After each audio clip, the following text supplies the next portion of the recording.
Hey guys, how are y'all doing today? My name is Franchise Fanatic. Welcome back to Star Wars Month. And first and foremost, again, I apologize. I said this was going to be out yesterday, however, my internet didn't decide to work, of course, and now I think I got it working again. It's not the best, but it is what it is. So I have this going up today, 100%. Of course, you're seeing it today, so there you go. Yay. But yeah, so today is, of course, Return of the Jedi Review, Episode 6. This is the last movie in the original trilogy. Of course, we already tackled Episode 1, 2, 3, The Clone Wars, 4, 5, and now, of course, 6. And let me just start off the bat with acting. I do think that the acting is great in this film. I think Luke and Leia, they hindered a little bit in A New Hope and The Empire Strikes Back, but now I think they are really, really good in this movie. There really isn't any super-duper corny things from Luke in this movie. Neither with Leia. I mean, Leia's a few things. You know, it's not perfect, but they are definitely better than the other movie. But the acting, like I said, there's nothing to... And it's kind of weird, like I said, because it's better than the prequels, so I don't know. It is what it is. Let's see, the writing. Now, the writing, this is actually the worst writing of the three. George Lucas did not direct this movie again. He only directed the first one, A New Hope, or the fourth one. However, he co-wrote this one with, I think, someone else, Lawrence Kasdan or someone, I don't know. And it's not bad. I'm looking at my sheet here. However, the few things I noticed were Palpatine. There's a scene toward kind of the end when Darth Vader and Palpatine are, in the Death Star 2, and they're kind of talking about how they're going to bring Luke to him. And it's just a really convoluted and cheesy line when Darth Vader's like, "He will come to me," like a complete like Bane on crack. It was just really dumb. And then Emperor Palpatine's like, "You will bring him to me, and then I will give you to him, and then me, and then him, and then us, and then we." And it's like, oh my god, dude, spit it the fudge out. You know what I mean? There's so much crap. And thanks, George. Oh man, it is what it is. I swear to God, George Lucas is the worst writer in any film I've ever seen, and that's a fact for me.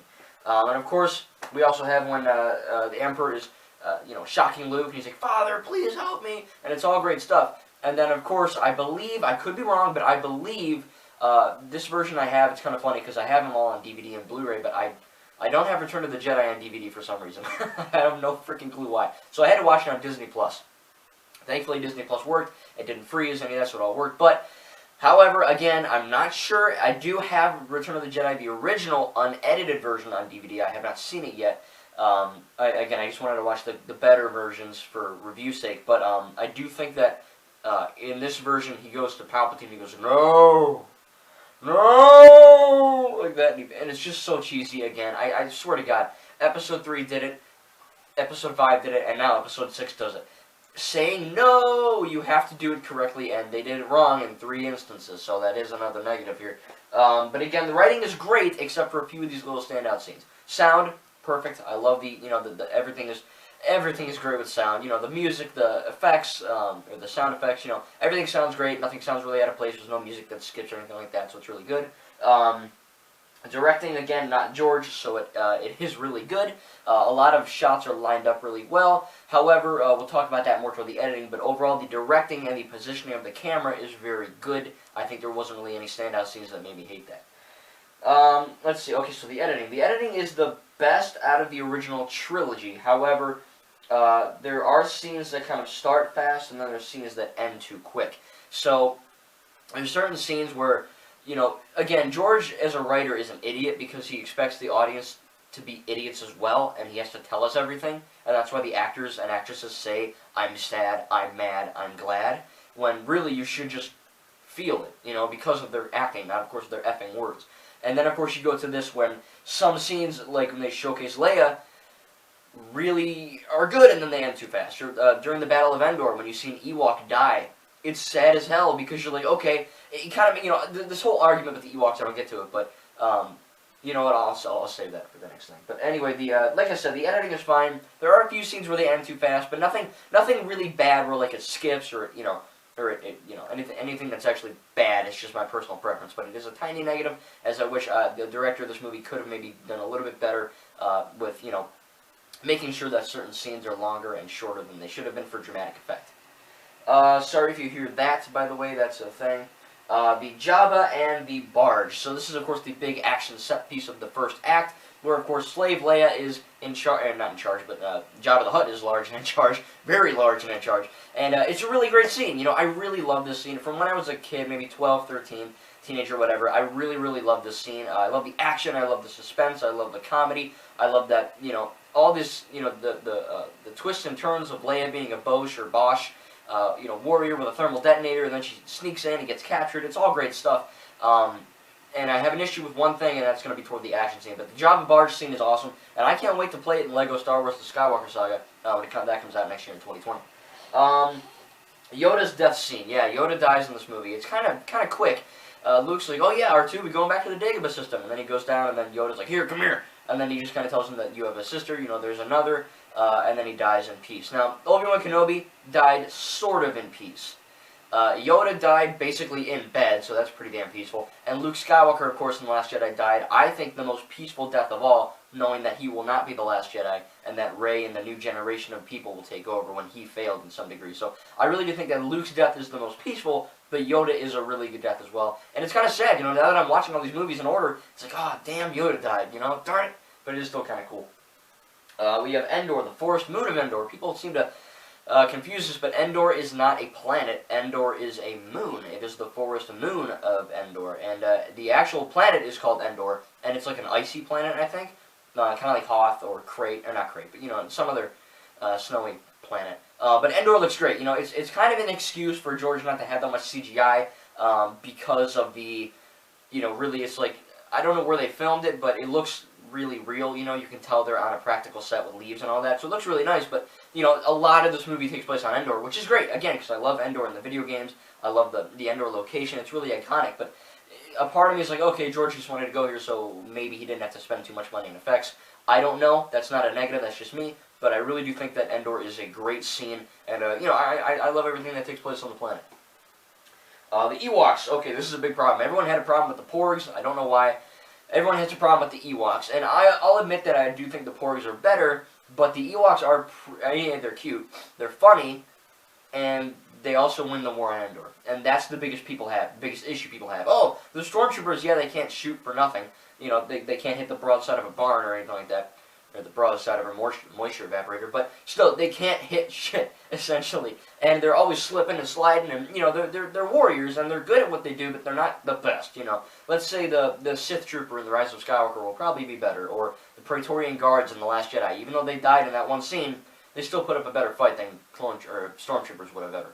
But still, it is really cool. Of course, they're a little better in the newer films, but I don't know if that was just George trying to be funny with the Stormtroopers, but like I said, they do kill people, and they're pretty retarded at the same time. And the Ewoks, these little teddy bear guys, they spring traps, and they destroy the guys, and, you know, a lot of Stormtroopers die with, you know, and it's kind of weird when you think about it, because they all have blasters, and they're not really shooting the Ewoks, they're just kind of running around panicking.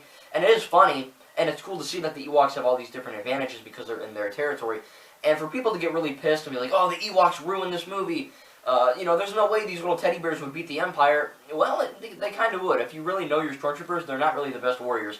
And really, the Emperor had no charge of the Stormtroopers. He was just trying to get Luke to himself to really, you know, double-cross Vader and make Luke the new, you know, apprentice, and soon to be Emperor, maybe. But, you know, he didn't really have a big jurisdiction over the Stormtroopers. So for the Ewoks to get a huge, you know, uproar over these guys, it really makes sense for the plot. And it also helps the plot, so it's pretty damn funny. But I was really worried, because I'm like, okay, there's a bunch of Ewoks killing Stormtroopers, and I'm not seeing any Ewoks dying. Not that I want to, because they're on the good side, but for war to have an effect in film, you need to have both sides take a heavy toll, which, again, something the newer movies do perfectly. And you see, of course, you know, a few Ewoks roll on the ground and for the explosions, but only one scene does an Ewok actually die that I remember, and it's a really, not a long shot, but it's a long-ish shot of an Ewok kind of mourning him. And that was sad, and it worked because it shows that enemies do die on both sides. So yeah, I really don't have a problem with the Ewoks. I think they're funny, they're cute, they're badass, and they won the war. Let's see, Palpatine and his death. So yeah, Emperor Palpatine, Sheev does die in this film. However, it turns out he doesn't die. We don't know. If you have seen The Rise of Skywalker, I beg you, please don't ruin it and put something in the comments. You know, that'll just F everything up. Just please avoid spoilers on the internet if you have seen it, and even if you haven't seen it. But Palpatine dies in this film, and of course now he's back in Episode 9. But that's a good thing, I think, that he's back. Because really, Palpatine was the big bad guy of the prequels. He's the big bad guy of the originals. And while we did think Snoke was the big bad guy, Snoke was just a red herring for the real villain, Supreme Leader Kylo Ren. But now we have the Emperor coming in charge, and he's really the villain. So there's a lot of twists and turns about this, and that's what I like. Palpatine, yeah, he's a bit of a moron because he made the Death Star too. He's pretty much a moron. He's like, oh, the first Death Star exploded, so let's just make a new one. And there are some new things about it, but I don't know. That's just kind of dumb that Palpatine's so damn smart, and he does all these precautionary things. He rigged Vader's suit so when he would shock it with lightning, he would die. And then he just built a second Death Star. It's like, what the hell? You know what I mean? That's not smart. Anyway, that's just me being off target. Vader turns good. Of course, Luke Skywalker thinking that Vader can turn good.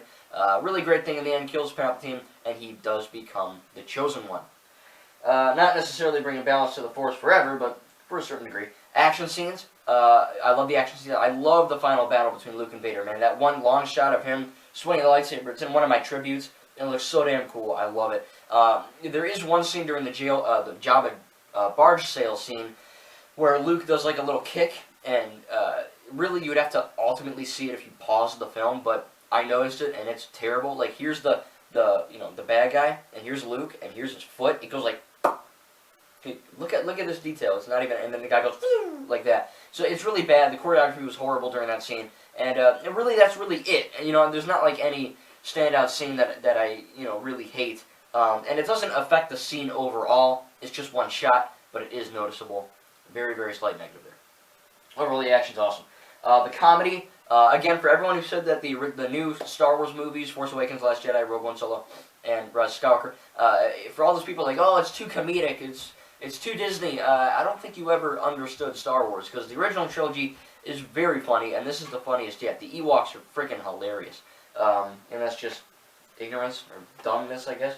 The CGI, this is actually the worst of the original trilogy, which is kind of strange. However, the stop motion looks leagues better, you can't really tell. However, there are certain scenes where they're standing in this hangar, but Lando and Han are talking in the Millennium Falcon's behind him. You can easily, and I know, don't go, oh, it's an old movie. I know, but if it still looks bad when it's old, it still looks bad. There are old movies out there that have CGI that hold up today. And this isn't one of them in every single degree. There is the Endor speeder chase between Luke and Leia and some scout troopers. It looks great, but then it doesn't look great because you can easily tell they're just kind of standing still, and it's like a really... You can tell they're on a green screen in this movie because the characters really pop. You know, when they pop that way, you definitely know that it's CGI. It's not terrible, but it is noticeable. The plot, again, great. No issues with the plot. The end fight, love it.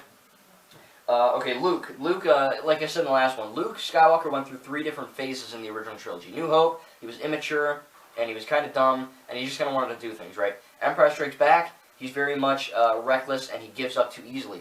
And in the Return of the Jedi, he is very enraged, and he's headstrong, cocky, he gets into things that he probably shouldn't. He's very mad all the time. And then, of course, in The Last Jedi, Luke is very...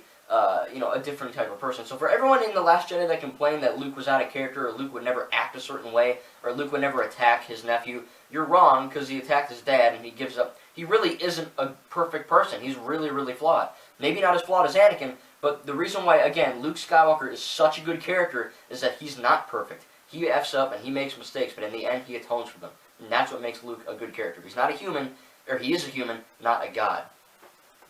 Let's see, Lando is back in the Falcon with Nien Nunb or whatever, and of course now that we've seen Solo in this order, 1 through 9, he is of course with L3 back in the Millennium Falcon. It's pretty cool that he's in there, he owns it now, and now sadly that Han Solo is dead, he also gets the Falcon again in the new film.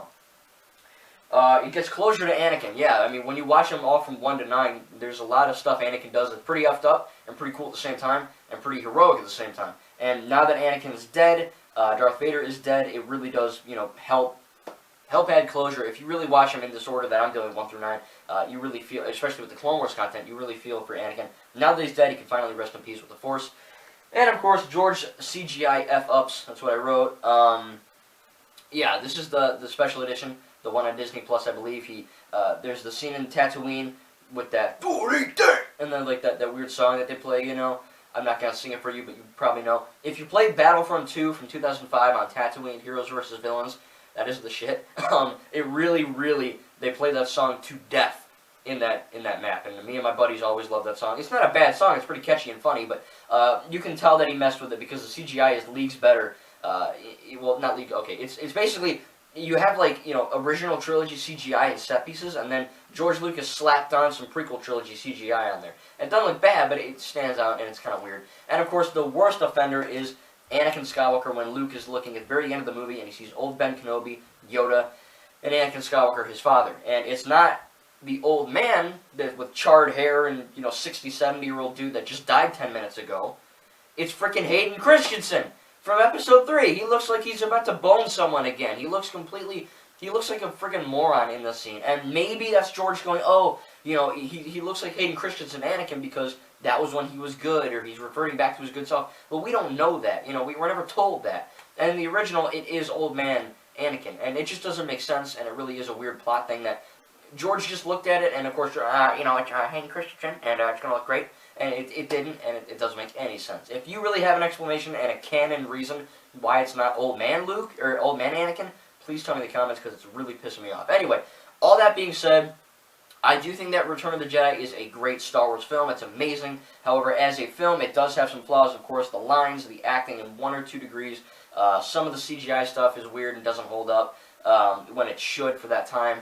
A few of the directing and editing is a little off. But other than that, I really do enjoy this movie. It's my second favorite of the original trilogy, and I'm going to give Return of the Jedi an A-. I was going to give it a B+, but I figured that some of the things were very minimal and small, so I wouldn't be too harsh on it. And, normally, if I've only lower things down if it's really that big of an issue, and half of these things aren't that big, so, that's why it gets an A-. But anyway, that concludes the original trilogy. I am all done with the original trilogy. The next episode in my Star Wars movie review will, of course, be Episode 7, The Force Awakens. Thank you, guys. I can't even talk. Thank you, guys. May the Force be with you, and we'll see you guys in the next video.